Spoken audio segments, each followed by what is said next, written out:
All right, hello, welcome back. I have been talking about what to expect when you come for an appointment. The thing I'm going to talk about today is with your hygiene appointments. One thing we do is we check your bone and gums, and we're checking for health. It's called a periodontal charting or probing depths. And so I'm sure if you guys have been to our office, you've had this done and you know what I'm talking about. And the hygienist does a reading, and they read off a bunch of numbers. And the way we explain it is like with a stoplight. 1 to 3 is green, good. 4, 5, 6 is kind of your yellow. 6 is kind of that orange, you're running a red light. And then anything above that is red. Uh-oh, we've got a problem. We need to check to see what's going on.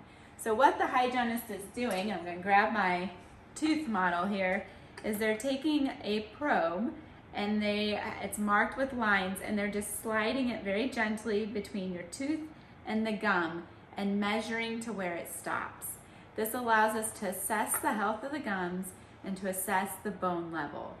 The higher the number usually indicates a problem, indicates either there's gum inflammation, gingiva inflammation, or there's bone loss. The other thing we're looking for when we do this is any bleeding. Active bleeding is a sign of inflammation, and it's not normal. If your arm was bleeding when you touched it, you would be concerned. You would get that looked at. The same thing with your gums.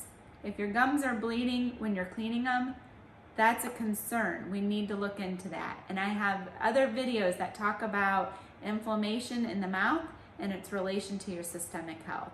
So when you come in next, your hygienist is gonna pull out this little probe and gently assess your gum health, your gingival health, your periodontal health, and give you those readings. If you have any questions, ask your hygienist. They are more than happy to answer those and provide any education that you're looking for. So thanks for tuning in, and we'll see you at your next visit.